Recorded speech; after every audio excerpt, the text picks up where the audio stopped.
Greetings, internetizens. This is Elmerthien playing Professor Layton versus Phoenix Wright. In the last episode, we found a mural about the great witch Bezella causing the legendary fire with a dragon. Then Espella went off to fetch milk and got arrested again. This time the charge is killing some bandits with magic, and that gets you executed. So she called for Phoenix to defend her. Also, she had some weird visions of the fire.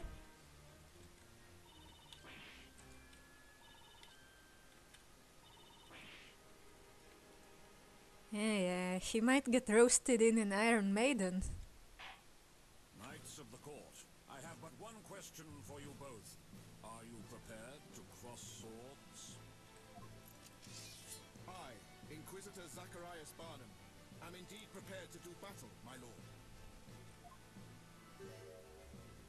Something amiss, Baker?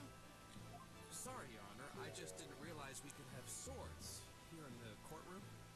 Yeah, and not just air sword and a bird. It is the way of the court knight.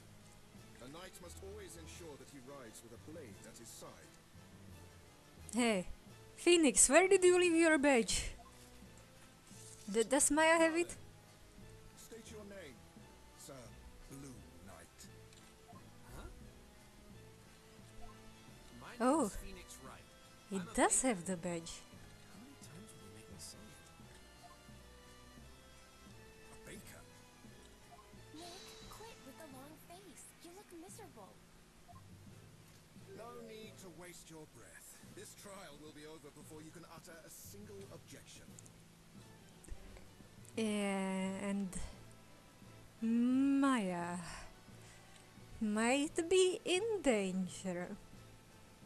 What's she gonna say if any weird medium thing happens? Oh, I'm not a witch, I'm actually a medium. I'm like a priestess from a weird Eastern religion. Well, she wouldn't say weird. For the security of all of Labyrinthia, my blade shall rend your defenses swiftly and without mercy. No mediums here, I've already been exercised once. That's it, burn him! Put another one out of their misery! This trial is pointless. Hand down the verdict already. Put that doughy defender on trial too, I say.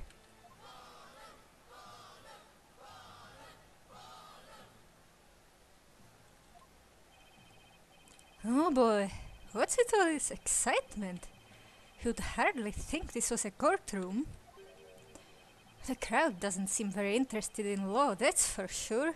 It's like they're all just hoping for a guilty verdict.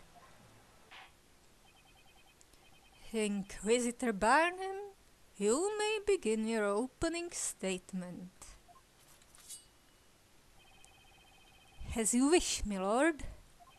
First, let us begin by recounting the events leading up to the murder. Is that acceptable, Sir Apprentice Baker? As you wish. The murder occurred this very evening. Yesterday there was heavy rainfall in the area. Eventually it gave way to sunshine, which came just in time for today's parade. Although a few hours after the parade ended, the rain set in once more. That must have been when Espella and the others were at the Great Archive. It continued to rain until just before the incident, which took place on a small path leading to the market. The accused had been out doing some shopping at the market. She returned home on the very same path. And on that first path, two rogues named Robes and Mugs are said to have accosted the accused. Yeah, Robes and Mugs. One could assume the accused simply acted in self-defense. I see. Robes and Mugs. Those two have appeared in court a number of times in the past. Two rogues, huh? So far, it may appear that the accused was more of the victim. However, the situation soon changed. That's right, the accused, Espella Cantabella, knowingly and mercilessly murdered her two assailants. Cantabella, huh? That girl, isn't she? I always knew she looked suspicious. Shh! Not so loud. Yikes! There's that weird excitement again. I believe we now fully grasp what happened. It is getting late already. Let us begin the trial. Inquisitor Barnham, you may now begin. As you wish, my lord. The Inquisition will now hear eyewitness testimony regarding the night of the murder. Eyewitness testimony, huh? Looks like this trial is finally getting underway. Do you have any detective nights? I can't back down now. I have to fight. But I'm just a simple bread-making baker, living a simple bread-making life. The situation is more twisted than a pretzel, and I'm smack in the middle of it. But I have to do this to save Espella. Okay, let's see if I can untwist this testimony and put this thing to bed.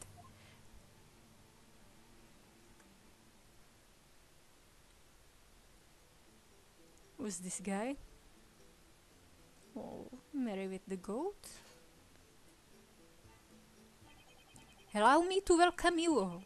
Now, would each of you please state your name and occupation? Oh.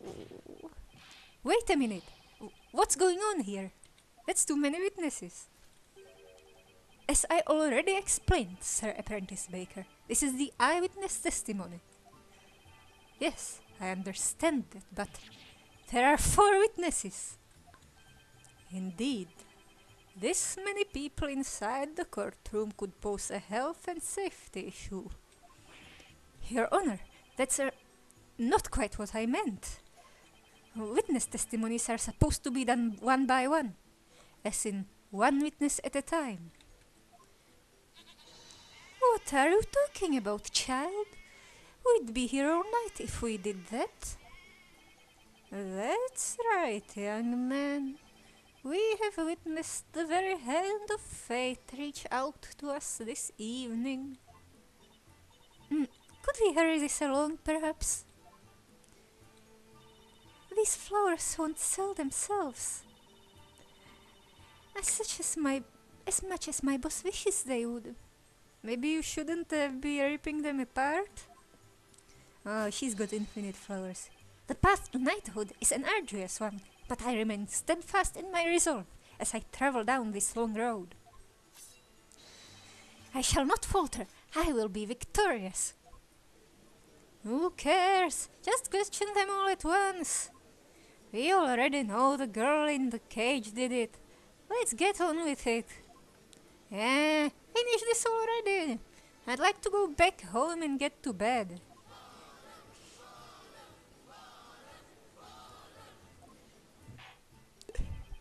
Witnesses, again, state your names and occupations. I am known as wordsmith. But what is a name? How doth one describe an occupation? Like the bubbling of a bubbling brook. I flow gracefully around the rocks and debris that is life, nary a worry in my mind. Right, so I guess that means he's jobless. My name is Mary, and this darling kid is Snowy. Snowy and I often travel to the edge of town to sell delicious fresh milk. Milk like that doesn't happen overnight. I work my hands to the bone, squeezing each drop out. Literally. I hope your flesh regenerates. That sounds pretty frightening. Yeah, those skeletal hands. I'm Kira. I'm a flower seller. What kind of name is that? I mean, doesn't really fit in with the others. If you would all be so kind, feel free to purchase one of my beautiful flowers at any time during the trial. There's no way I'll sell them all by morning. Oh, the life of a flower girl is so hard. Eesh, talk about a hard sell. My name is Nightle. I am to join our town's Order of Knights. I study night and day, though I am still but a mere squire. Joining the Knights of the Inquisition is my life's ambition. And I, Nightle, will do whatever's necessary to join. So, he's jobless too. No, he's a squire. Honorable witnesses, I ask you that you show this court your best when delivering your testimonies. Now, tell us what exactly you all saw on this ill-fated eve.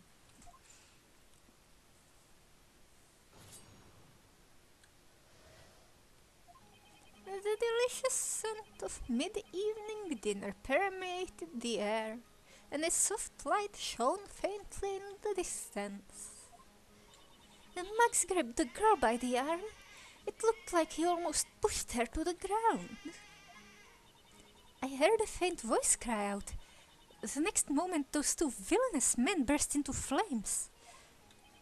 There was not a trace of fire to be seen in the area. Without a doubt, magic must have been used. I see a contradiction.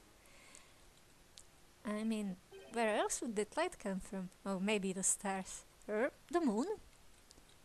Magic. Sir Apprentice Baker, you may now begin your interrogation. I have but one piece of advice. I suggest you pay it heed. Do not waste the court's time by grilling these witnesses over irrelevant nonsense, Sir Apprentice Baker. Are you alright, Nick? They sure love calling you an apprentice baker, huh? I'll be honest with you, Maya. I have no idea how I'm feeling right now, but I know it's all up to me. As her defender, Espella's fate is in my hands. I have to believe in her, and I need to start believing in myself. I can do this. I believe Espella is innocent, and I'll fight until the end to prove it. Yeah, that's the spirit. We can do this thing, Nick.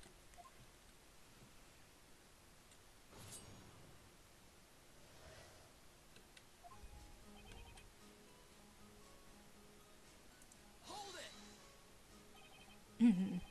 What time would that be exactly? Dinner time. When else would the scent of dinner be in the air, if not dinner time?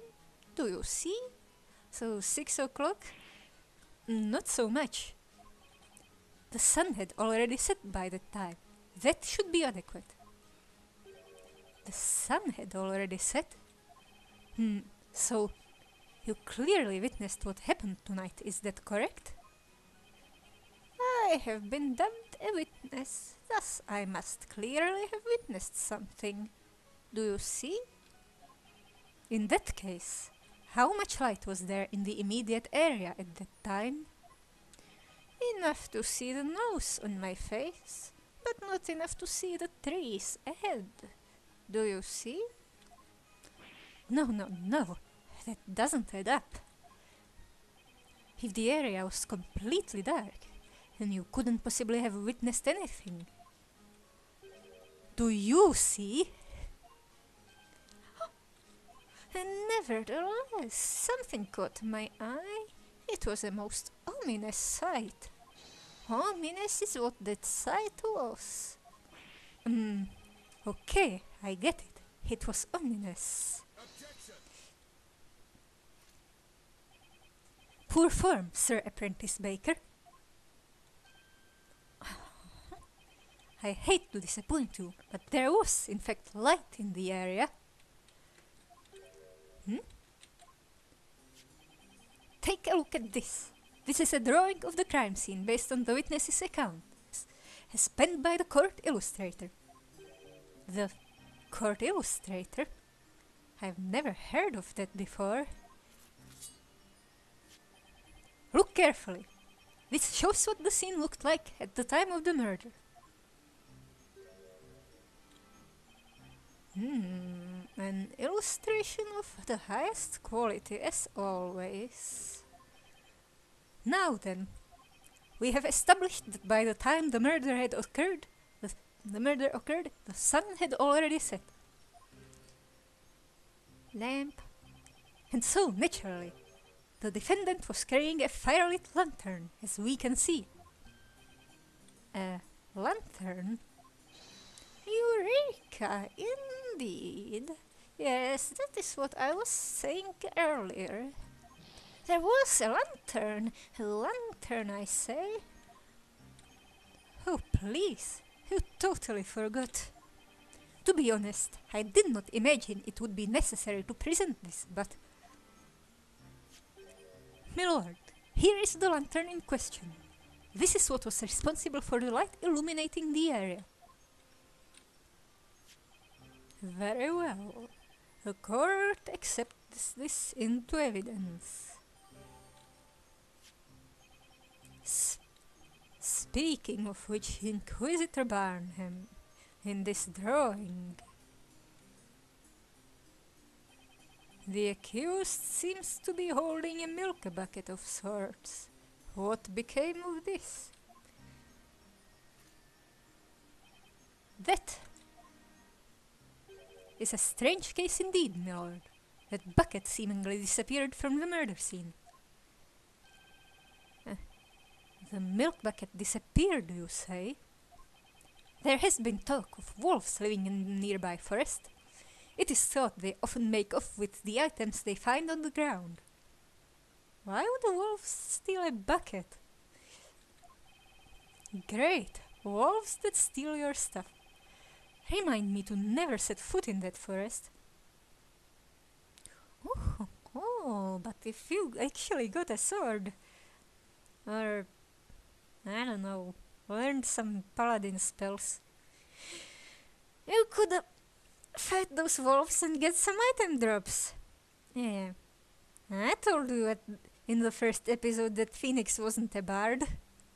And that's because he really seems more like a paladin. Even when they don't call him a knight of the court.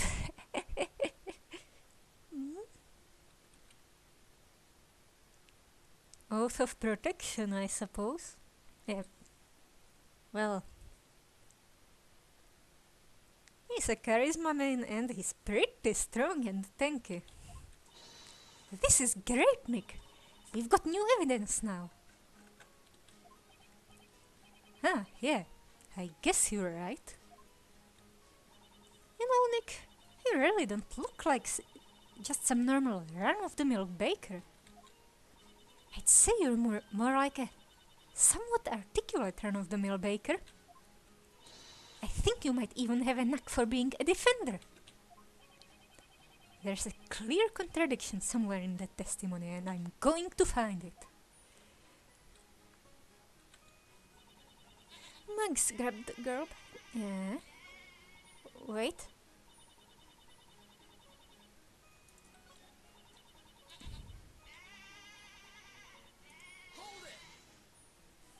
Muggs was one of the two rogues. Is that correct?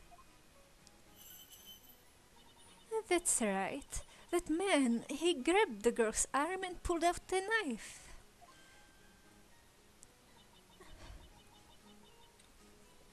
Oh dear. Is something wrong? Or was it Robs that grabbed the girl and had the knife? Maybe one grabbed her and the other had a knife. Oh dear. And now let's see. Monks was the short one and Robs was the... No. I think it was the other way around. Well, it doesn't really matter which Was which now, does it?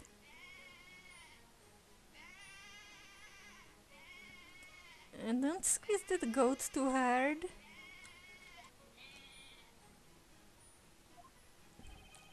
That's all well and good, but I was just hoping you'd testify about the lantern. Honorable witnesses, please continue with your testimonies. I heard a faint voice cry out. The next moment, those two villainous men burst into flames. Hold it! Exactly whose cry did you hear? Well, it was the accused. It was Espella's voice, of course. And did you get a good look at Miss Cantabella's face? You think she was a fake? Yes, I mean, she was carrying that huge lantern after all. You're only sure because all the other witnesses just finished saying they saw her with the lantern. There was not a trace of fire to be seen in the area. Without a doubt, magic must have been used. I'm straight out presenting. Objection!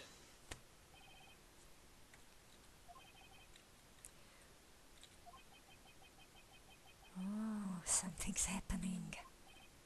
What is the matter, defender?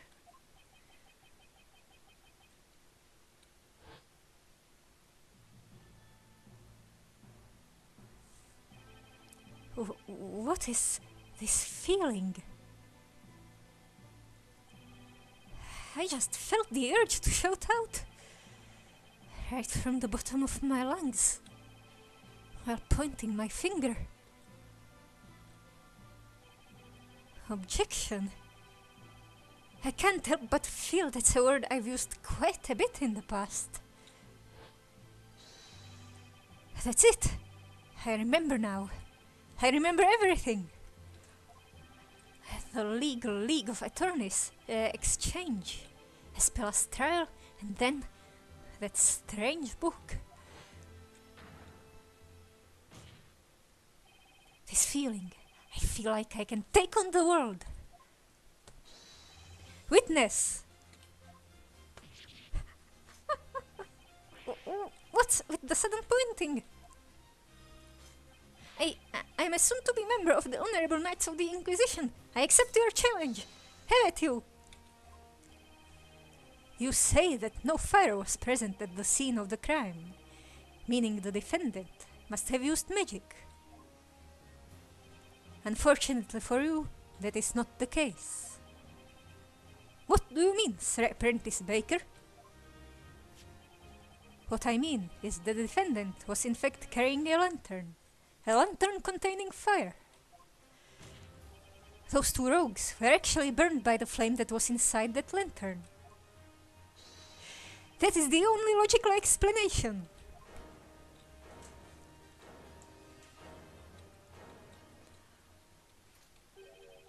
My, what a startling conclusion you've come to, Sir Apprentice Baker. What do you mean? The only logical explanation? Do you agree with this statement, honorable witnesses? It is presumptuous of a man that knows nothing to claim that he knows something about which he really knows nothing. And besides, how could one teeny tiny flame be strong enough to set them both ablaze like that?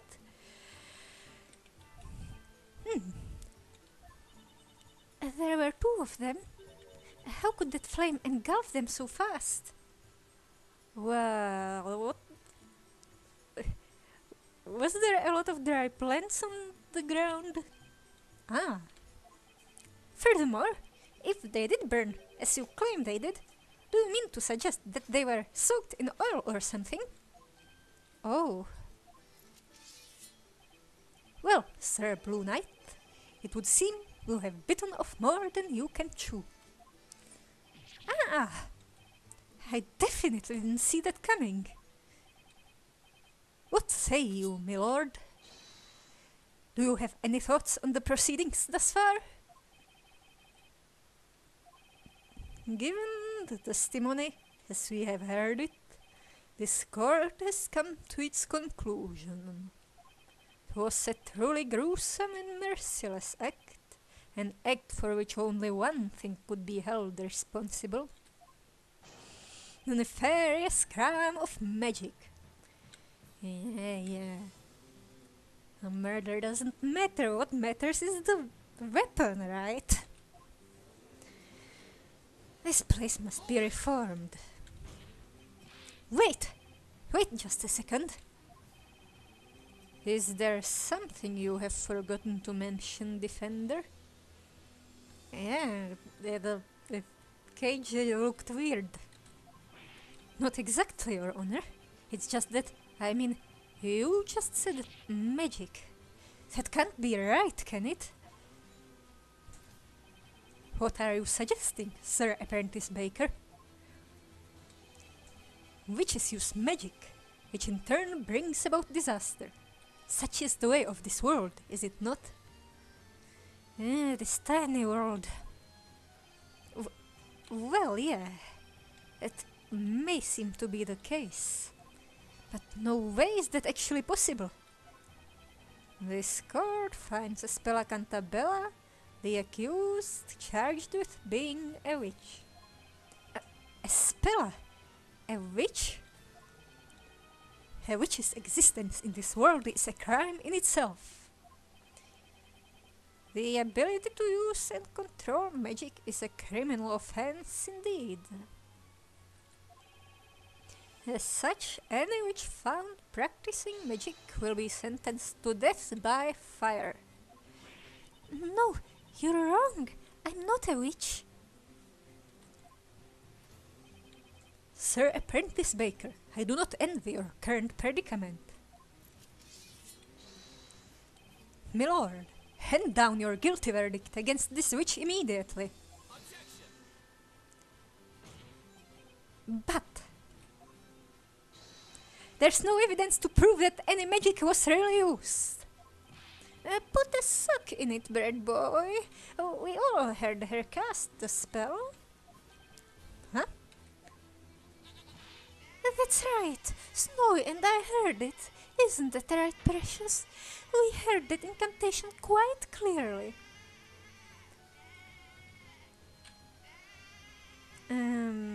If you intend to interrogate that goat, maybe we should get a translator.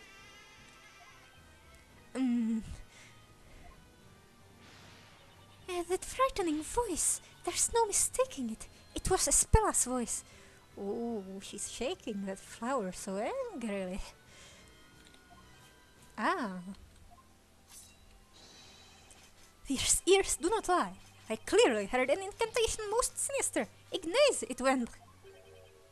Incantation? Ignace? It's no good. I just can't wrap my hand around this topsy-turvy otherworldly court. Well then, it would seem the defense has no further objections. No, the defense doesn't know how this whole magic thing works. It appears so. The court finds the use of magic at the time of the murder to be an undeniable fact. Furthermore, the honorable witnesses have stated that they each heard an incantation being recited. The court finds no reason to delay its verdict any longer. Nick, we have to do something. I know, but what exactly can we say? Here in this world, our sense of logic is completely useless. This court is ready to hand down its verdict for the case of Espela Cantabella. We should investigate the crime scene some more. Hold it. Who was that?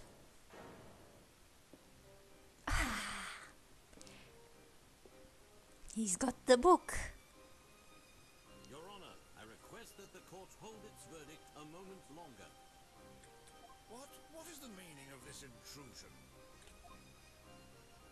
I have something I believe will be of use to the defense. A weapon of sorts. See, now we can get information out of the goat without torture. That's... The Grand Grimoire. All of this world's magic is contained within its pages.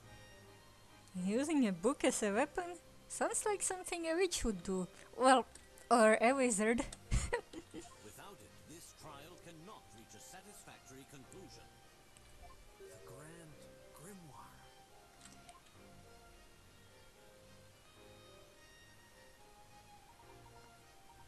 We meet again, Mr. Wright. Well now, it seems things are already afoot here, although the real contest begins now. Are you fully prepared? So, are you here to help us? Of course! The professor always helps people in trouble. It is the duty of every gentleman. Right, Professor? Professor?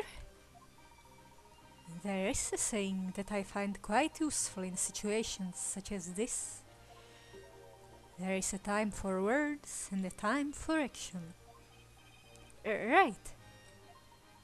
You have been working as a baker in this town up until now, have you not? I must say, I am a little mystified. I'd have expected you to be more familiar with this world and its system of magic. Ah yeah, how can I put this?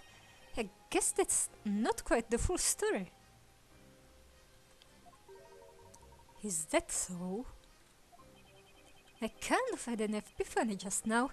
I remembered all sorts of things, like how I'm not actually a baker.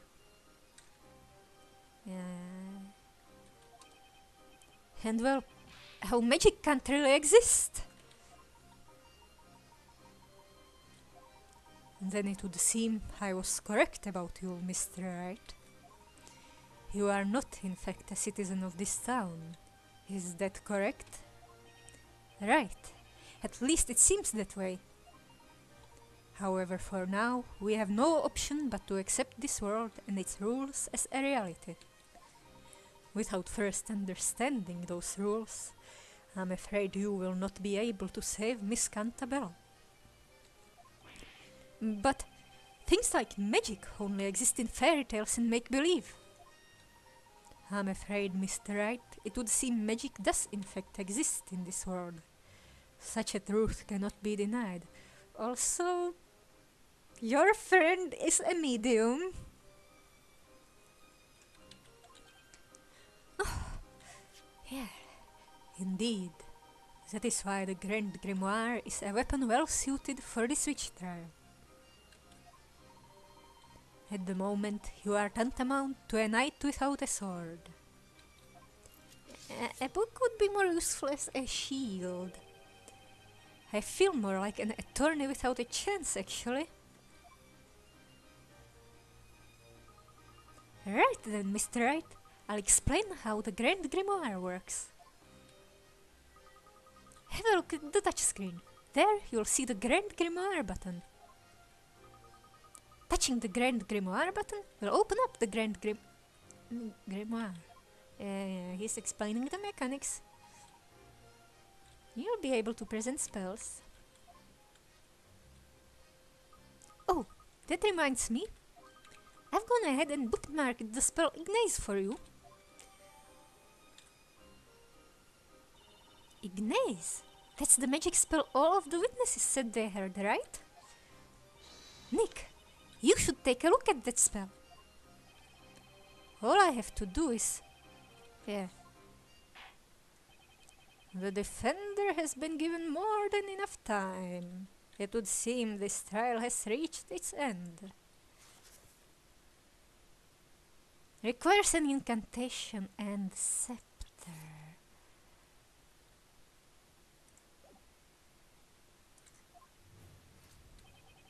Is that understood, Sir Apprentice Baker?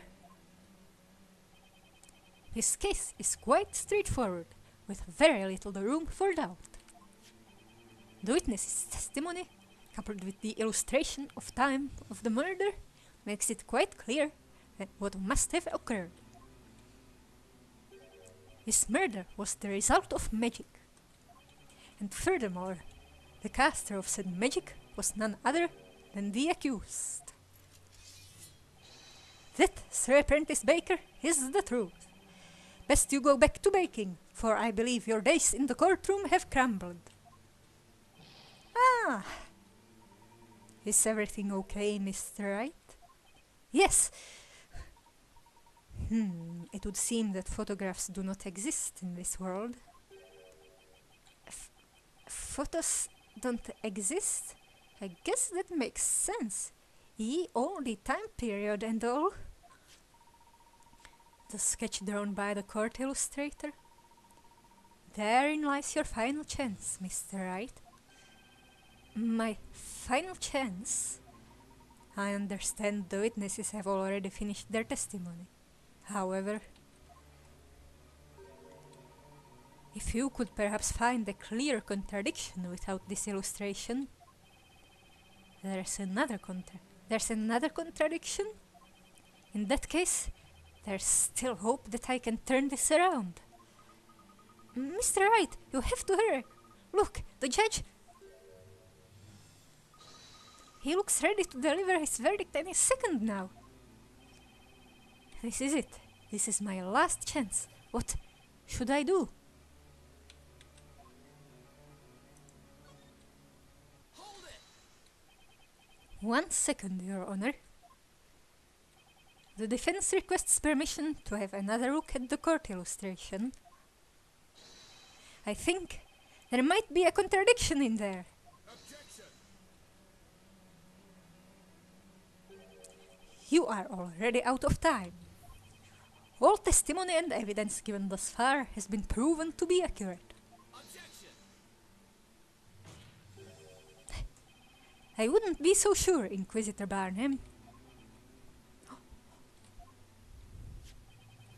There's just one thing you've overlooked, a piece of evidence within this book. The Grand Grimoire? Absurd. I overlooked something. You are the defender here. You should have examined the tome earlier. I thought the tome was for the Inquisitors. You're right, I should have. But unfortunately I was nothing but a simple baker until just now. Interesting. You've certainly begun to show your true colors, Sir Blue Knight. Let us see what type of knight you truly are. Have at you! The defender will now show us the supposed contradiction. The court illustration and the Grand Grimoire. Somewhere there's a contradiction between those two and I've got to find it. This is my last chance. Defender, use this magnifying...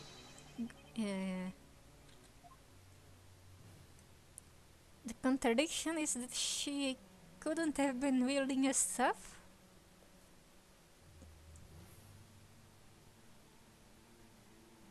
Got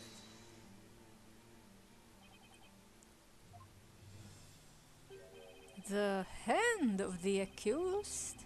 She appears to be holding a milk bucket. Yes, but that milk bucket was said to have vanished from the crime scene. It's quite possible that there's an important reason behind its disappearance. Inquisitor Barnum, what are your thoughts on this? It is quite mysterious indeed, my lord. However, the Inquisition believes it bears no relation to this case. Forest wolves simply came and stole the bucket, nothing more. Let us not dwell on the milk bucket for the time being, Mr. Wright. Rather, we should first consider any information within the Grand Grimoire that might lead us to a contradiction. Our new piece of evidence. Maybe I should have another look at it. I just have to...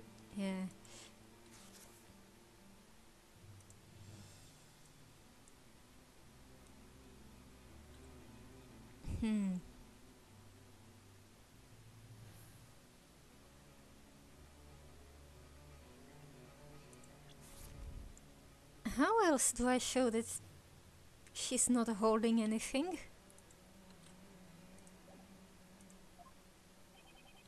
My apologies, Your Honor. Please give me one more chance. Granted, but be warned. You're running out of chances, Defender.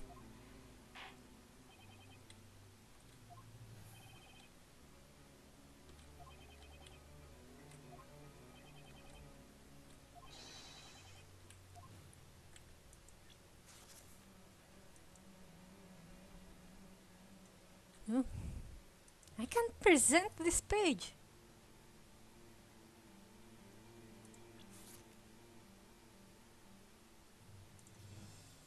How do I show that she's missing a material component?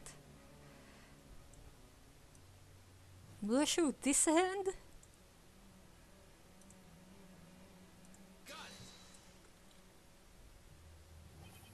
No?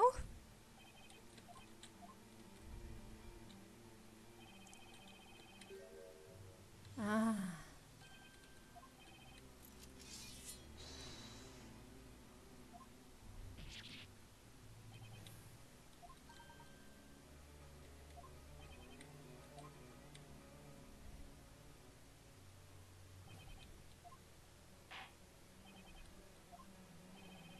Not losing any lives here.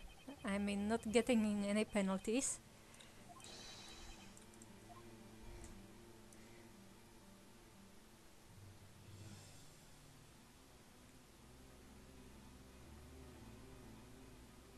It could be a meter radius. What else do I show? The hand with the lantern? The knives?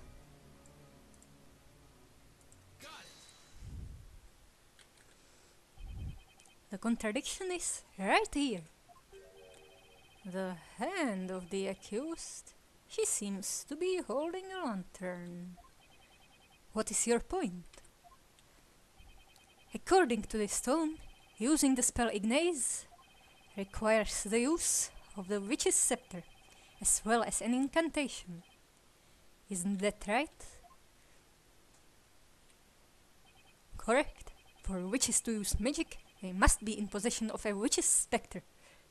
Scepter. Witch's spectre, nope.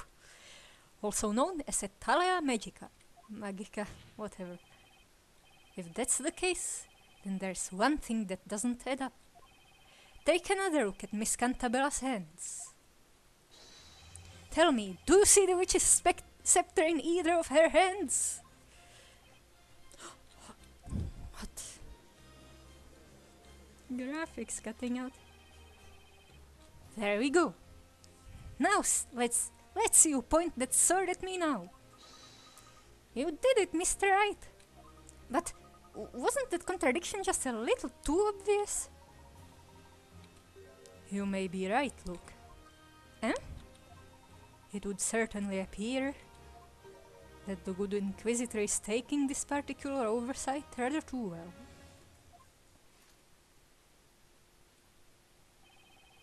That is correct, Sir Apprentice Baker, but you should not underestimate me. This is perhaps your first time seeing this item, is it not? Right here is the very scepter you mentioned. Snakes? One of the witnesses found it tossed in the shrubbery on the side of the path. Aha, yes, indeed, that was I. I located it.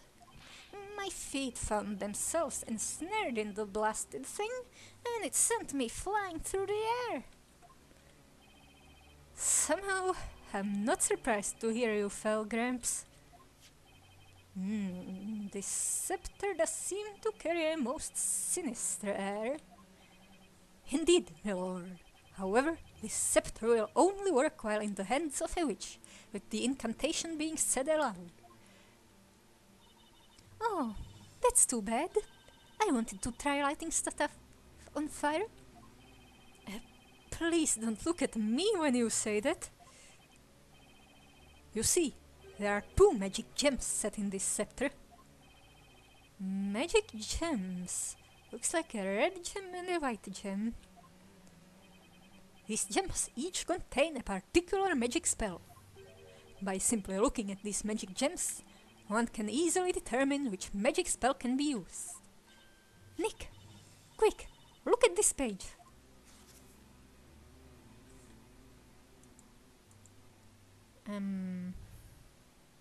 It's the red one.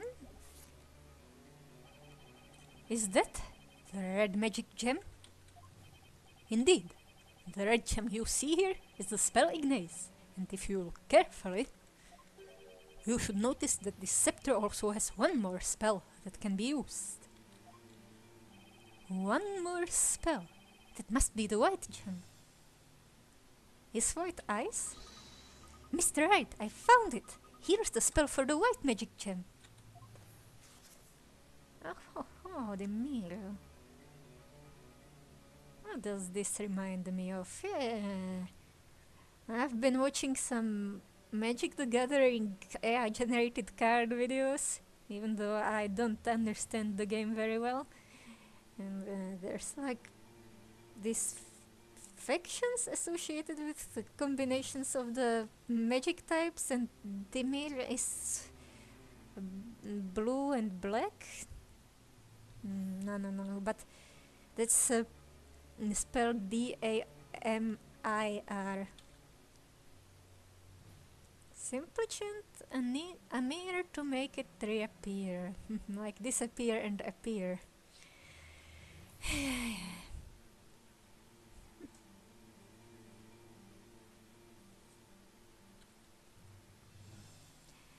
The storyteller hasn't done much conlanging.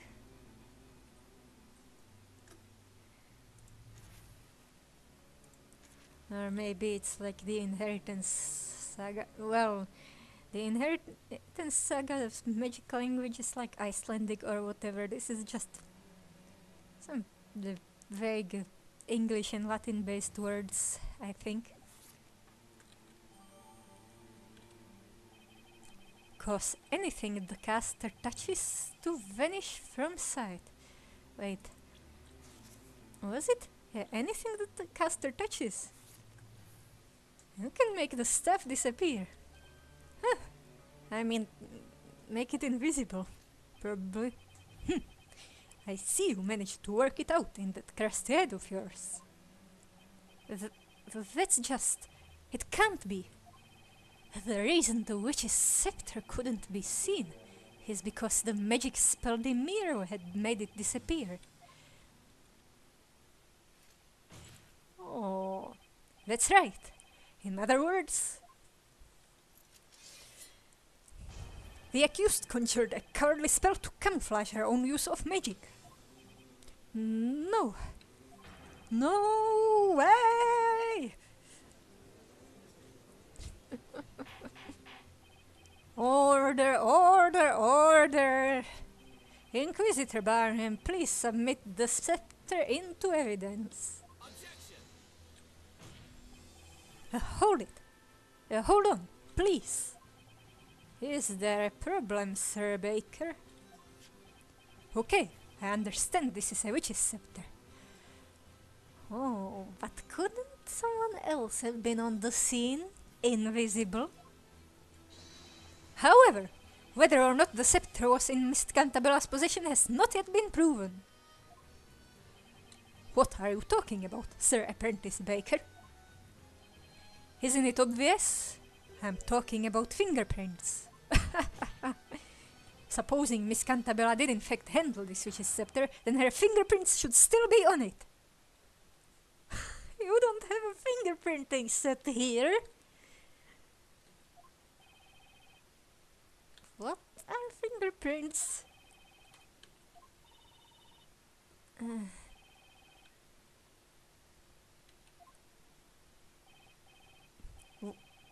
What's with this silence?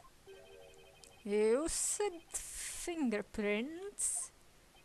Inquisitor Barnum, tell me, just what is this Baker blubbering about? Just weird isekai protagonist things. I haven't the slightest clue, my lord. It is the baker's first time in court, after all. Huh? I'm afraid it's no use, Mr. Wright. In this world, it would seem the concept of fingerprinting does not yet exist. What? I can't believe it. As I have said already, best you head back to the bakery lest you continue to serve this court more of your half-baked ideas.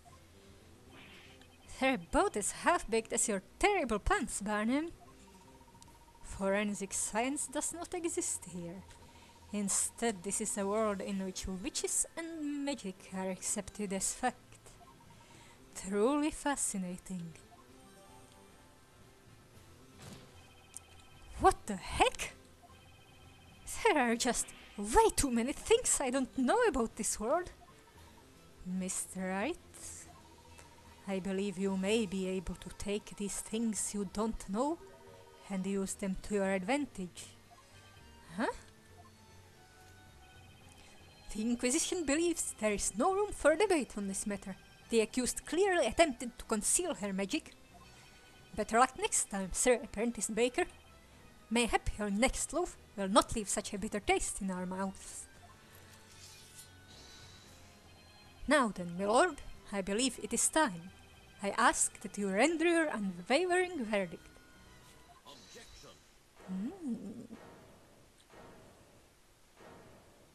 Soft little objection. Pardon the interruption. May I have a word, Inquisitor Barnum? What's that? Who might you be? My name is Professor Layton. I am a friend of the accused. A sage from the distant land of England. Inquisitor Barnum, please allow me to confirm what you believe happened on the night of the crime. You claim the witch's scepter was made to disappear through the use of magic, is that correct? Indeed, through the magic spell Dimir. If possible, would you mind providing proof of this particular claim? What? You claim the scepter was not seen. Indeed, that is one possibility. However, a wise man must always consider every possibility. What say you, Inquisitor Barnum? Can the Inquisition fulfill the request presented by the gentleman with the unusual hat? The Inquisition cannot honor this request for proof. If you are asserting that the accused is not a witch, then the burden of proof lies at the feet of the defender. Come on, it's the Inquisition's job to prove a crime was committed. As I thought, indeed it would appear the accepted method of thinking in this world differs greatly from our own. How regrettable, Sir Apprentice Baker, and you, Sir Darkhead.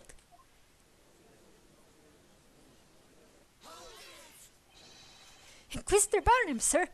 Should you require it, I stand ready to lend my testimony.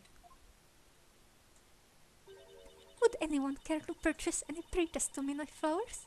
I've got a lovely array of bewitching lilies. That's a daisy. Snowy and I will not be dismissed so easily. We came here to expose the identity of this witch. Isn't that right, Precious? A witch's scepter, you say? Yes, I know of such a scepter. Allow me to elucidate the matter. What do you think, Inquisitor Barnum? Your witnesses appear to have something to say on the subject. Very well. Most honorable witnesses, I grant your request to testify once more. Tell the court all you know regarding this Thalia Magica. Well, we've somehow managed to keep the trial going. I owe you one, Sir Darkhead. Please, Mr. Wright. Mr. Layton will suffice for the time being. Oh, are we thinking out loud now?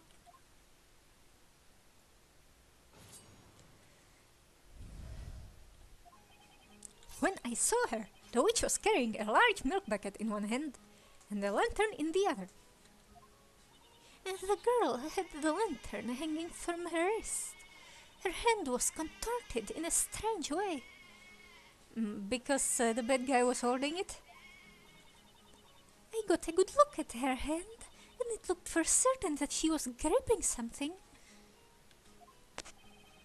The witch was holding a scepter in her right hand. She did not drop it once before she was apprehended. I see. The accused's hand was contorted in a strange way. I do believe that this is quite an important piece of testimony. I saw it. I most certainly saw it. She was holding an invisible scepter. We saw it too. It was the girl up there, without a doubt. As well, these old eyes don't see as well as they once did, but I witnessed the hazy, blurry form of the accused quite clearly. Don't tell the court you're blind. My eyesight is as sharp as the edge of my trusty blade. A toy sword. How fascinating. Although I wonder if he understands the implication of that analogy on his vision. Sir Baker, you may proceed with your interrogation. Mr. Layton's given me another chance. I can't let it go to waste. Swords!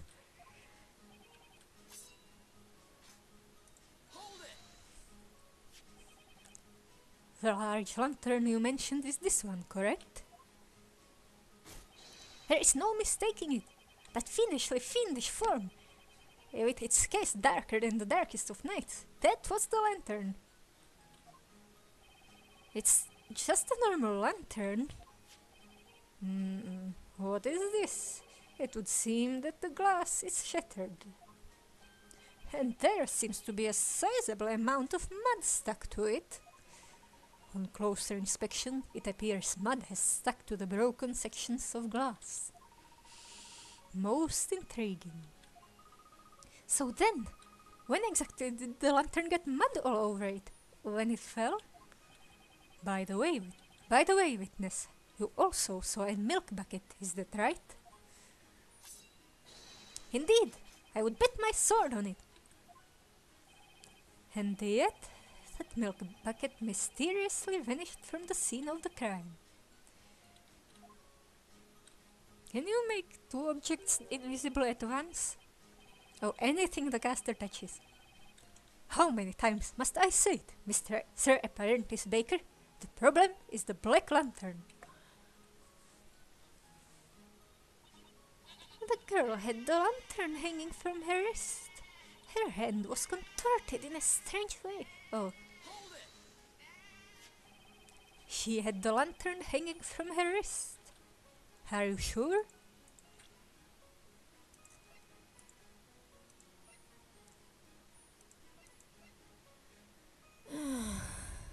Why can't I examine the picture? Yeah, I got some people here. This guy wants to be a knight. The goat keeper.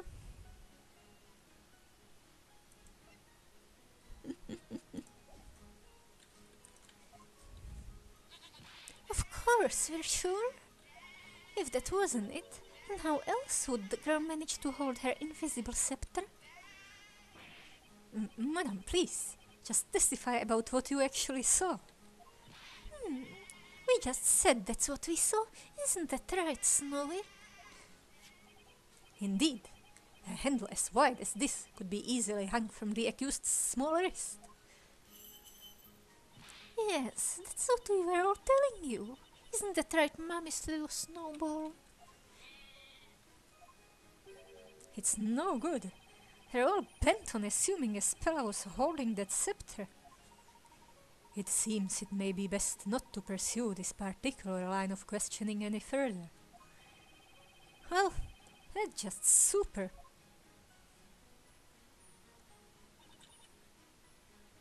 Kira. Hold it!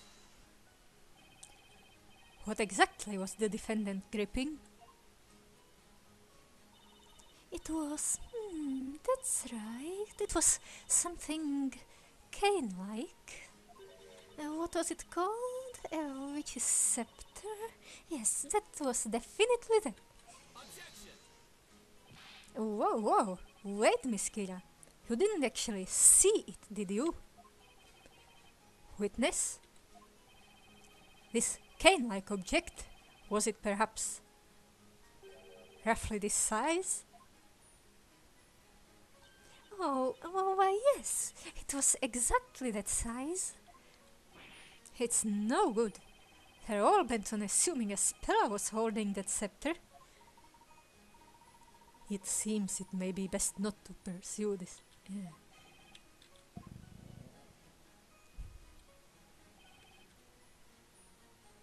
The witch was holding a scepter in her right hand. She did not drop it once before she was apprehended. And how come it was found on the ground? Is everything all right, Mr. Wright? The truth about what happened in that brave instant will likely decide a Spella's fate. I have to do everything I can to find a contradiction in these testimonies. Guess I should take another look at the court record.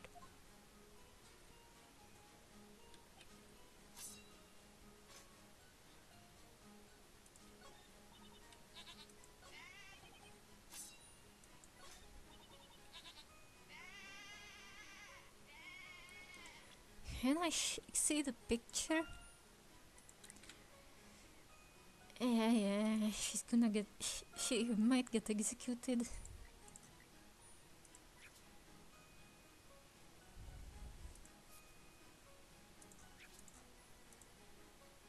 Hold it! Let me get this straight. There was no way for you to see this invisible scepter, was there? Oh, well, now that's common sense, boy. One cannot see what is not there to be seen. In that case, there was also no way you could tell whether or not she might have dropped the scepter. Oh, well, these old eyes of mine honed in on her hand like a hawk until they couldn't see straight. The young lady was most certainly holding an invisible scepter in her right hand, while at the same time also carrying the lantern. Or do you perhaps possess some piece of evidence to suggest that she dropped the scepter? The lantern must have slid off her hand. There hasn't been any evidence so far to suggest Espera was holding the scepter. Evidence suggesting the scepter was dropped? Now that is an interesting idea. If Espera did not have the scepter in her hand, it would have been impossible for her to have used any magic. Well, yeah, that's true. I don't suppose. Might there be a piece of evidence that could prove this? Something to prove that Espera was not holding the scepter at the time of the murder? In other words, evidence to show that even if Espera had been holding the scepter, she would have dropped it. Is everything all right?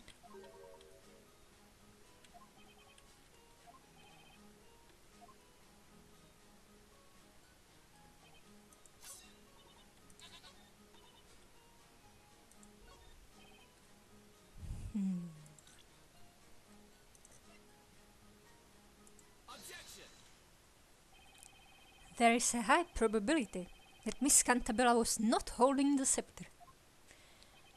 But if, for the sake of argument, she had been holding it, she would undoubtedly have dropped it at the time of the incident. What do you mean? What I mean, Inquisitor Barnum, is that this lantern proves the defendant was not holding the scepter. Objection! What foolishness are you spouting, Sir Apprentice Baker? The lantern's handle was around the accused's wrist, Objection! meaning she could have held the scepter. I'm afraid that's not the problem here, Inquisitor Barnum. The problem is with the broken glass and the mud plastered all over it. What? The rain had ended just as the murder was taking place. That would make the path fairly muddy, don't you agree?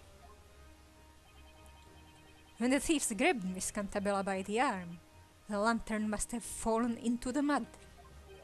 The lantern fell into the mud. Why, of course. That makes sense, doesn't it, my little snowy wowie? Well, what do you say, Inquisitor Barnum? If she was holding the scepter at that time? That would mean that when she dropped the lantern, the spectre would have fallen along with it. What's going on? Inquisitor Barnum seems speechless.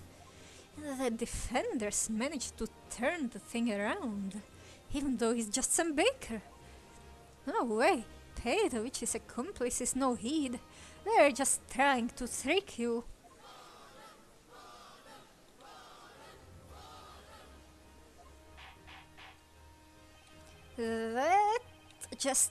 What is this?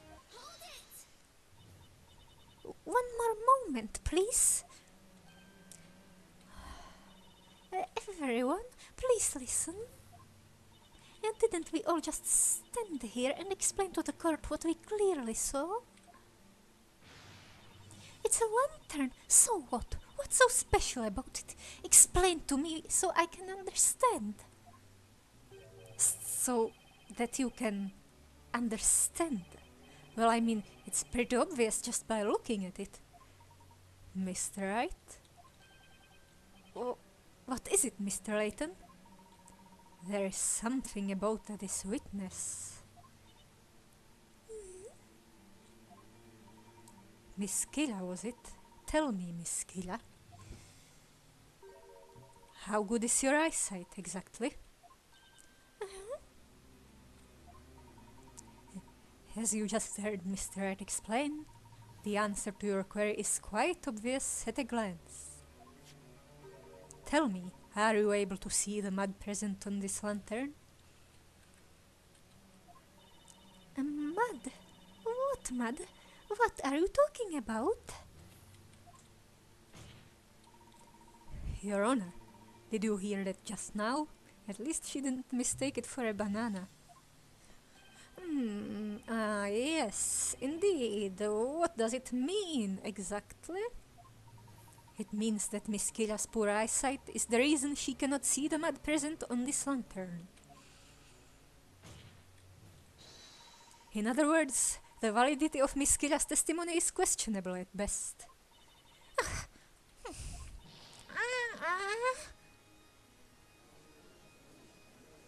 Is that the cage?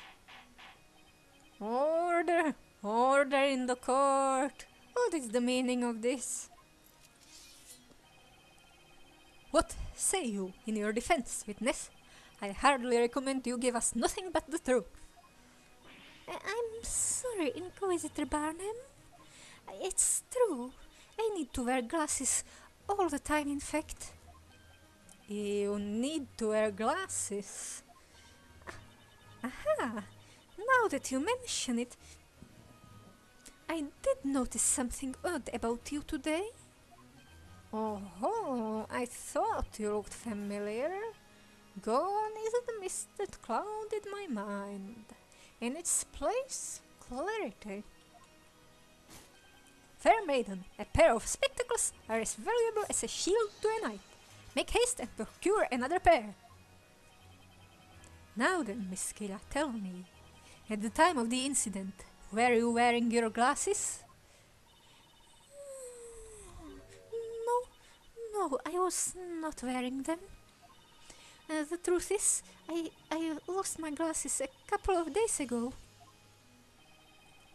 You lost them? So, her glasses were missing during the time of the incident. Mr. Wright, might I recommend that you keep note of this fact? It could prove useful later. Got it.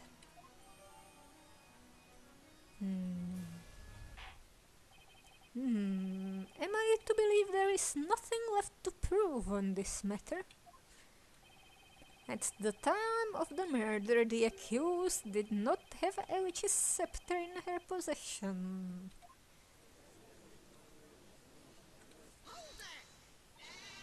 Wait just a moment. Snowy and I have much more left to say. That's right. My trusty sword of justice shall cut through this witch's treacherous lies. I may have lost my glasses, but I haven't lost my will to testify. Daisies are safe to eat. Eureka! I remember now. Old age has a way of sneaking up on me, I'm sure you must understand. Yeah, I understand.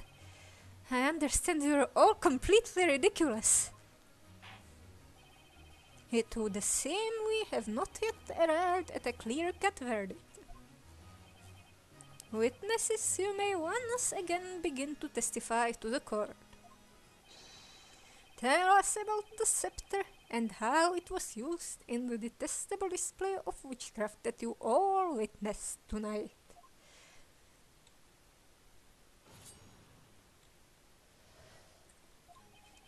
The girl was not holding the scepter in the same hand as the lantern, which means it must have been in her other hand.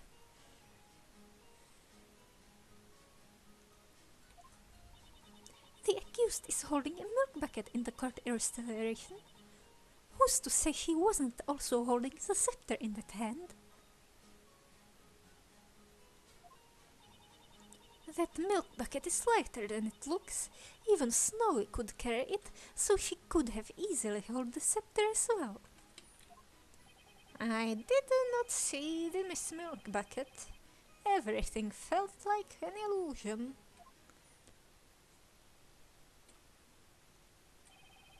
The scepter was in her other hand, you say? Indeed, such a proposal is feasible. Sir Baker. Yes, Your Honor. It is the strangest thing. The longer this trial goes on, the more you begin to resemble a legitimate defender. Well, no matter. Defender, you may begin your interrogation.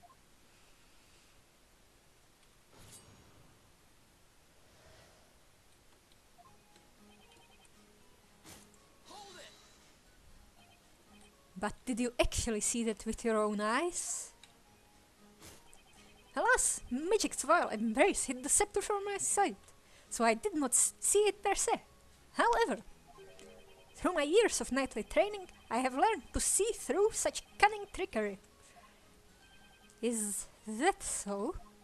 For example, this morning I found myself unable to locate the whereabouts of my trusty blade. Its location was a mystery. So I tried my hardest to think and remember where I would have kept it at last. And before long, behold, it transpired I was carrying my trusty blade in its scabbard all along. Life is riddled with such trickery.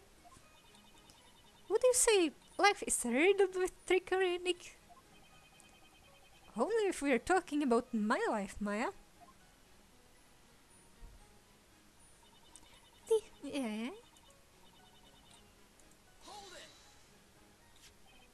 The court illustration. That's right. Judging by this sketch alone, it does look possible for her to have held the scepter. Using the bucket handle, maybe.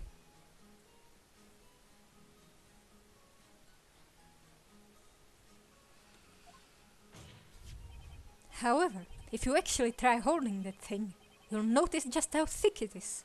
No way could she have been holding it. Objection! That is nothing more than mere speculation. You cannot say for certain that she was unable to hold it.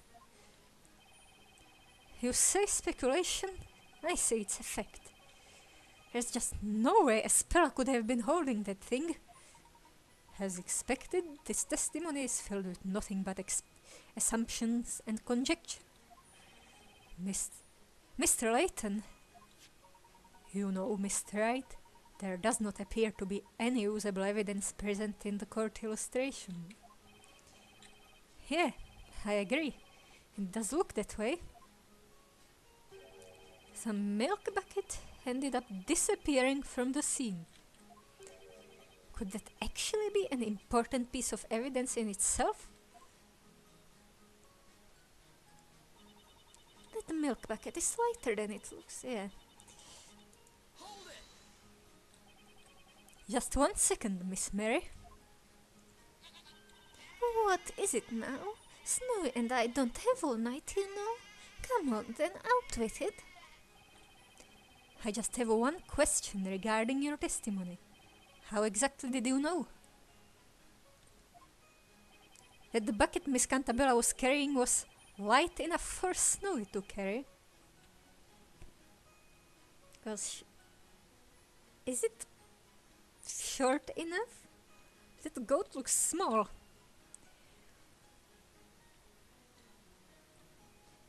Oh, she owns the goat.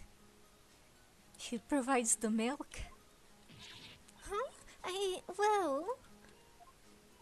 you see, the girl always uses the same bucket whenever she comes to buy milk from us. Naturally, I would have seen that bucket countless times before. You've seen it countless times before? It doesn't answer my question. You specifically said that bucket is lighter than it looks. Miss Mary, at some point tonight you must have held that bucket yourself. Now then, please enlighten us as to exactly when you got your hands on the bucket.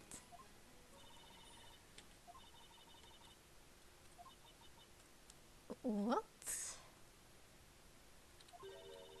It's true.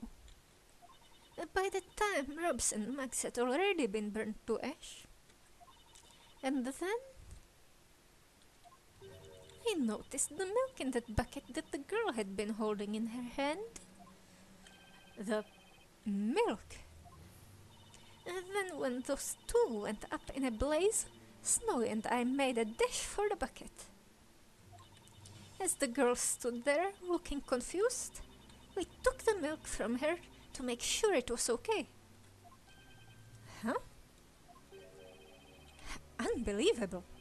Witness, you. Ah? Well, it was just so wasteful. The thought of all that disgusting ash falling into such precious milk. I felt I just had to protect the milk, so I took the bucket back to the farm with me. Madam, do you mean to tell the court that you took evidence from a crime scene back home with you? That explains why we were unable to locate the milk bucket at the scene. Oh my, you're scaring poor Snowy. Here, I brought the bucket with me, anyway. See, I didn't even tamper with the milk. I'm sure you didn't. The court shall accept this milk bucket as evidence. Looks like that's one more piece of evidence for us. Now, will the gentleman with the impressive beard proceed with this testimony? I did not see this milk bucket. Everything felt like an illusion. Hold it! You didn't see the bucket? Indeed. Naturally, there was no way of me noticing the witch before the crime occurred. My mind was placid as the most placid of placid lakes. But like the early bird on its morning hunt for that elusive worm, my senses remained vigilant. You do realize the other witnesses have all testified to having seen Miss Cantabella carrying that bucket, though? And when you have journeyed as far as I have through life, you find all is but an illusion. That is except for Lord Storyteller, of course.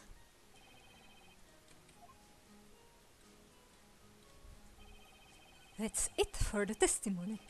Still, something is bound to be there. I can't believe Mary took the bucket home with her.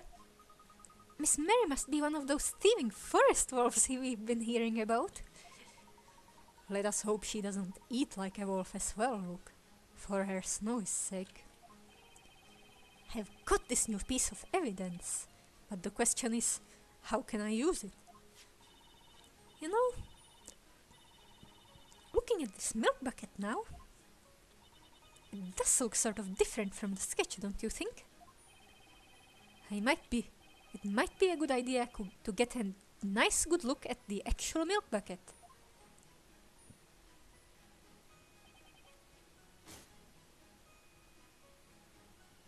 Hold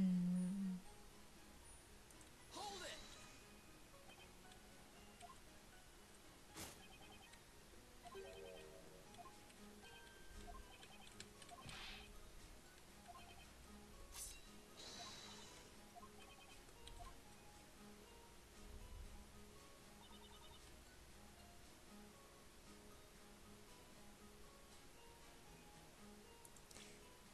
Do I present the bucket?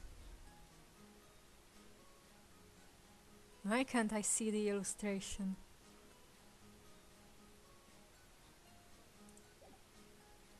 Hold it! The court illustration? Oh! It's a rope handle here. Objection!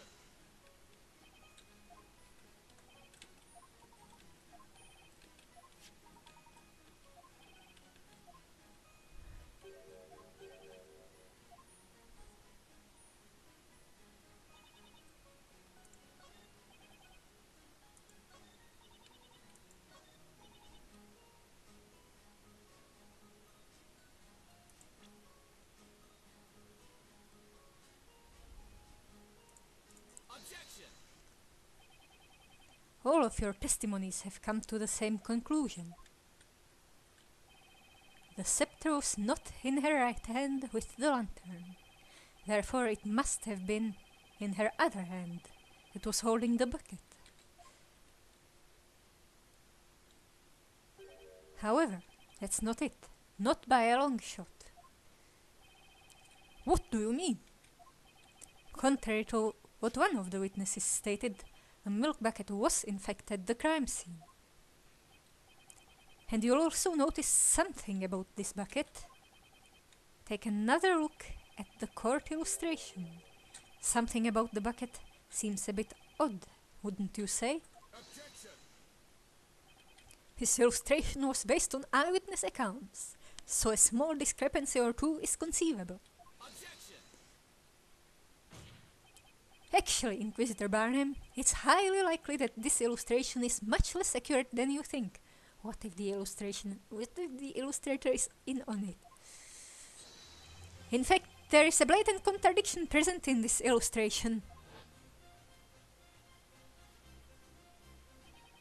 Admittedly, it does at first look possible that Miss Cantabella was holding the scepter and the bucket at the same time. She'd have to be using the bucket to hold the scepter. However, if you look at the real milk bucket, that possibility goes up in smoke. Here, let's have a look at the real deal. Notice the handle? That cannot be! Oh, but it is. This particular milk bucket has two pieces of wood on either side of the handle. If you were to try and hold both the scepter and this bucket, well, let's just say that'd be a challenge. To put it simply, you'd have to hold the scepter in some awkward position. There is no way anyone could hold both the bucket and the scepter at once. Definitely couldn't hold it properly while being rubbed. What? But that must mean clearly you have the wrong bucket. We never lie when it comes to milk. That is the very bucket I took.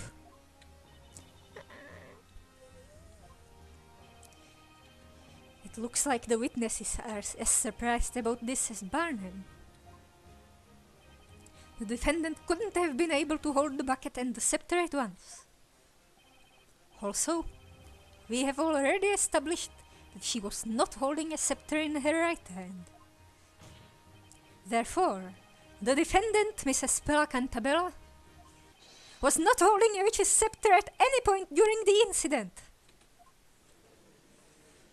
Oh, I think beneath the cage is corrupted. Order, order! I said order! Just what is the meaning of this? In all my days as judge of this court, I have never heard such an argument. These are but a paltry set of words, and yet they ring with such remarkable strength. Your Honor, what you just heard was logic. Logic, you say? What is with these two? They just silenced Inquisitor Barnum with mere words. Such foolishness. This must be some type of witchcraft. Wait, do you think? Could they be witches? It would seem that the concept of logic does not exist in this world. Right, and let's take this chance to knock their case down a peg or two. I'm worried if we keep this up, we'll all be joining a spell in a one-way trip to the flames. Objection!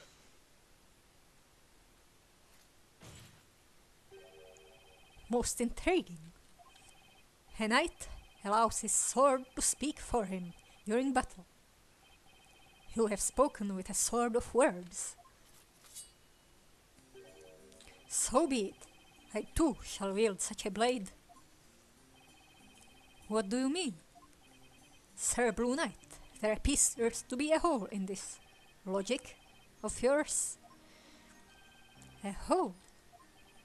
According to the earlier testimony, it was believed the accused had the lantern hanging from her wrist by the handle. However, he supposedly dropped it, hence it being covered in mud. That's right. Well, that may be true. It does not necessarily mean that the accused was therefore unable to use magic. It is merely a question of when she dropped the witch's scepter. What do you mean, Inquisitor Barnum? It is very simple, my lord. The accused, while first holding the lantern and the witch's scepter, cast her magic. Then, she dropped both the lantern and the scepter. Ah. The witch's scepter was dropped after the spell was cast. Of course, yes, that must be it. What say you, Sir Blue Knight? But wouldn't the fire dry up the mud? That is but a taste of the knightly knowledge of the Inquisition. Wow, Sir Barnum cut through that baker's witchery like a hot knife through butter. Exemplary! I expected nothing less from the hand of Barnum. Oh, to be able to shake that powerful hand someday. Yeah, we get it, he's hot, but not as hot as Will Powers. That Inquisitor isn't quite what he first appeared. Yeah, sure seems that way. Just a moment ago it seemed like he'd never even heard of logical debate. Now he's suddenly using it against us. Could he also be an abductee lawyer? This guy is no joke, that's for sure. Now then, most honorable witnesses, I ask that you lend us your aid once more.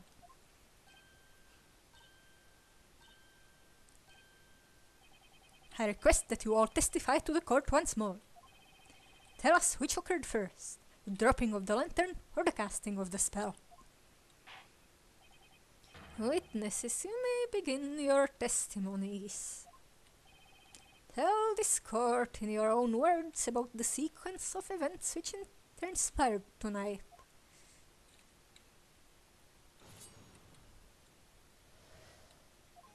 Of course, the lantern fell to the ground after the incantation of Ignace. Sploosh! I'm as sure as snow is white. I made it certain to keep my eyes peeled on that milk bucket after all. Besides, how can you be so sure the lantern fell just because it had a little mud on it? His eyes do not lie. I saw the lantern in the accused's hand when the incantation was uttered. Figures. Her testimonies are all over the place now. These 4 testimonies, they are most interesting. The witnesses all saw the same thing, and yet, people's memories are evidently quite fickle. They can never be a reliable source. Well then, Professor, with enough poking and prodding, I bet we can really cause their testimonies to crumble. Of course, we need to exploit their fickle memories to turn this thing around. We've got this, Nick. We'll press them so hard they won't even remember what they had for breakfast. I can't even remember what I had for breakfast. Probably bread. Now, Sir Baker, you may begin your interrogation. I really prefer Blue Knight.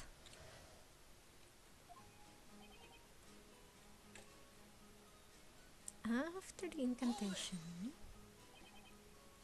The lantern fell after the incantation. Are you positive about that?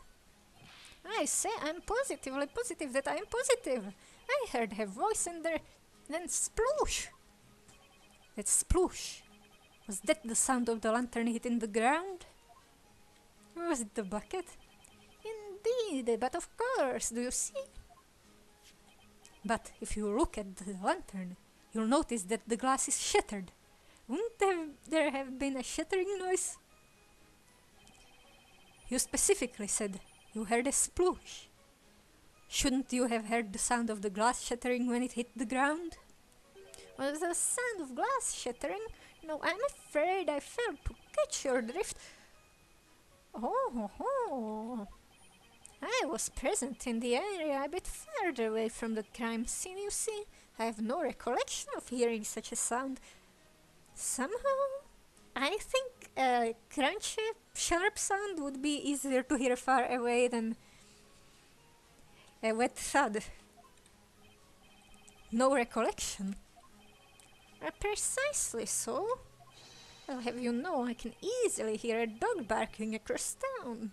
Do not underestimate my hearing. I wasn't. Relax, Grandpa. There is nothing of interest in this testimony. Will the witness with the goat please proceed with her testimony? All right. You mean us. You startled us, didn't he, Snowy?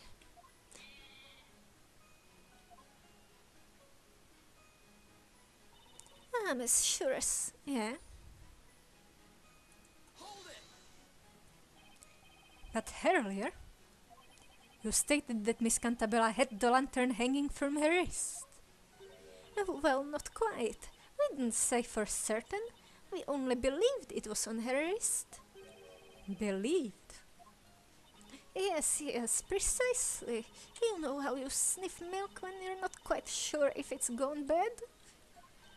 And then your nose is assaulted by that foul odor that you weren't expecting? Well, it's a bit like that. Heed my words, madam. Do not make a habit of stealing, for your own safety. Oh, we said we're sorry, please. It was all Snowy's fault. Oh, bother, brother. Anyway, we can confidently say that we both saw the milk bucket, right, Precious? And as for the lantern falling, we don't know how much about that, do we now, Schnookums?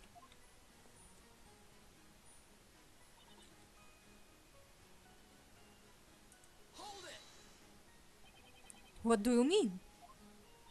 Well, maybe the mud was already on the lantern before any of this happened. Did you ever think of that?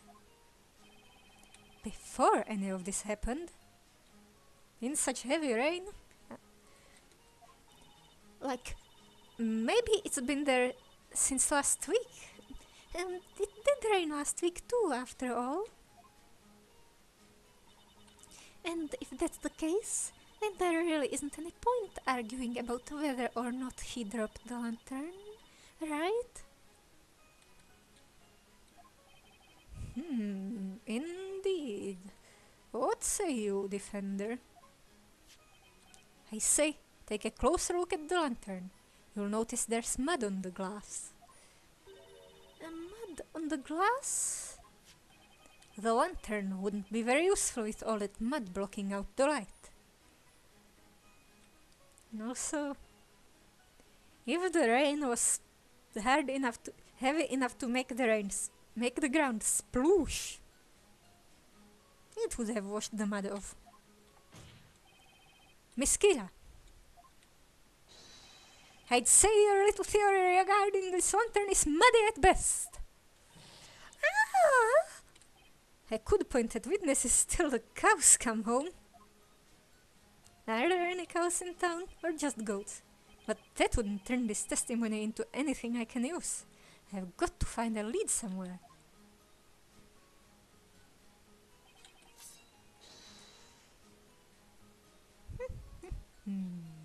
Hold it! This is important. Are you sure you really saw that lantern? You are but a petty baker, are you not? It is not your place to be telling me what is important. There is but one thing of importance, ridding this town of its witches as quickly as possible. Objection! Hardly. I'd say this is far more important. What? We're trying to find out the truth here. How absurd! That girl is a witch, I say. A witch! I would stake my entrance into the Knights of the Inquisition on it. Listen well, whelp. Yes, Sir Barnum. Many young men within the ranks of the knighthood share your level of passion. However, you let your ambition completely blind you, the same way that a muddy lantern leaves one blind and helpless in the dark. What? This guy... Yes, indeed. I would say he is quite the tough motivator. What do you think, Nick? Did you notice anything fishy? Yeah, possibly. I think there may be something I can use. Really? Wow! I didn't hear anything special. There was definitely something out of place about that one witness's testimony. It was something I haven't noticed from any of the other witnesses so far. It appears that you might have found something, Mr. Wright. A 4-witness cross-examination. This is something I've never done before. But then, maybe there's another way I should be tackling this. I believe it is worth trusting that intuition, Mr. Wright. Okay, got it. Alright, let's try pressing that old man once more time.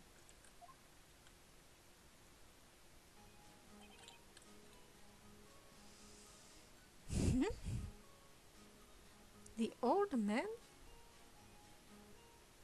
He's not our main suspect. He heard the noise. Hold it!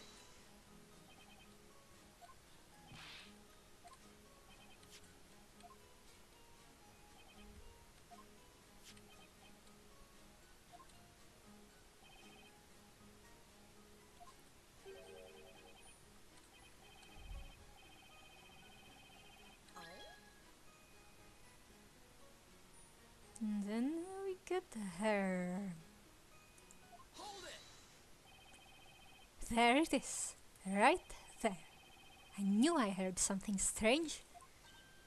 Huh? But old Greybeard didn't say anything weird.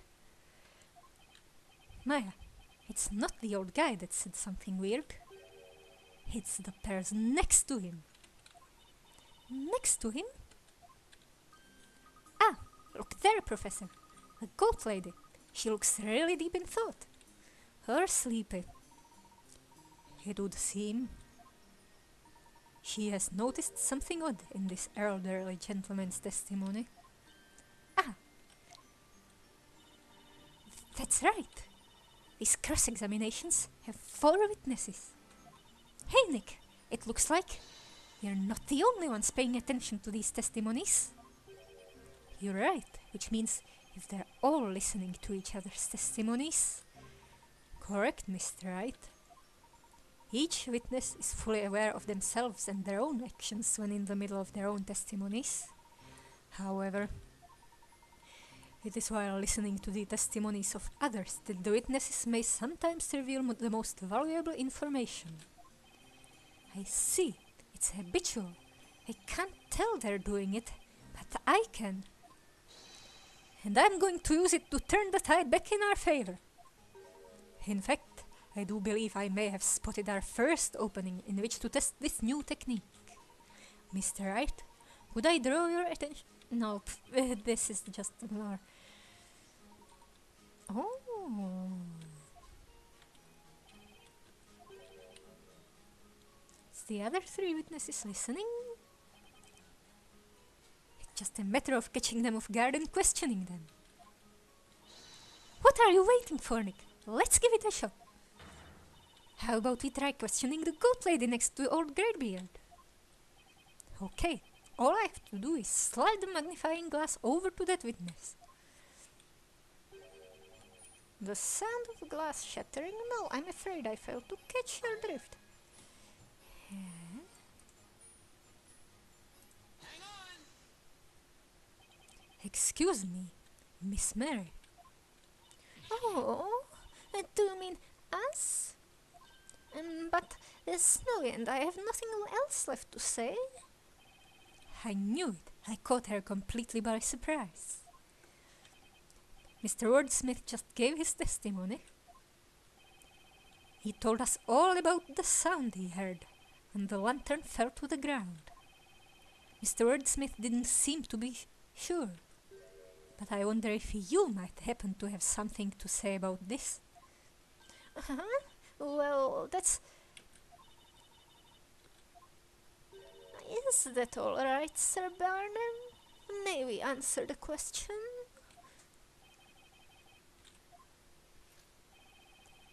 Do what you will, madam. There is no need for formalities. Well, we'll try and explain when we Snowy. The truth is, we did hear something. That is to say, we heard the sound of the lantern's glass shattering. We're sure of it, it was frighteningly loud.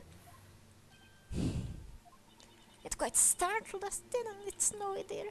I looked in the direction of the sound, but I couldn't see anything, let alone the crowd or those thieves. It was at dark after all. When the glass shattered, the flame inside must have gone out. Hence she could not see them. That seems to be the gist of it. Then, as I peered into the darkness, I heard it. You heard it? What did you hear exactly? You know that! I heard the incantation for the spell Ignace.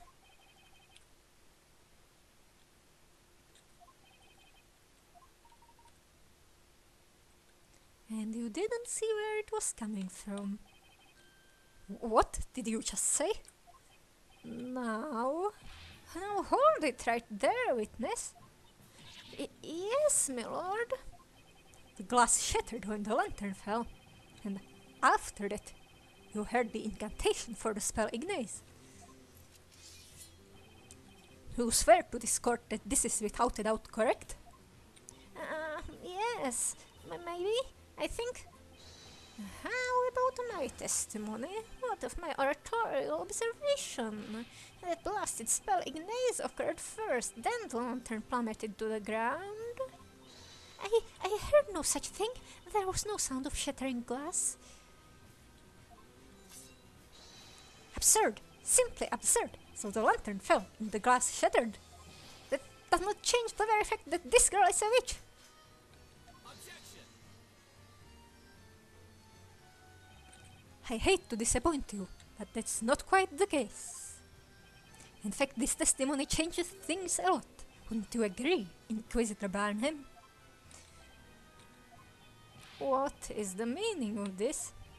Let's go over what we know so far. In order for a witch to use any magic, they must be holding a witch's scepter. And yet, none of the 4 witnesses saw the defending holding a scepter of any kind. That's because the scepter was made to disappear with the spell Emil, correct? At the time of the crime, the 2 victims grabbed Miss Cantabella's arm, causing her to drop the lantern onto the ground. If at the time she was in fact holding an invisible scepter, then the scepter must have fallen when she dropped the lantern. Now let's say hypothetically that Miss Cantabella really is a witch. In order to use any magic, she would have had to recite the spell before dropping the scepter. However, as our witness Miss Mary has just stated in her testimony, she heard the incantation for Ignace after hearing the lantern's glass shatter. You know what? Wait, not yet. You do all understand what that means, don't you? It means that Miss Cantabella, the supposed witch you've locked up, could not possibly have cast any magic. See you next time.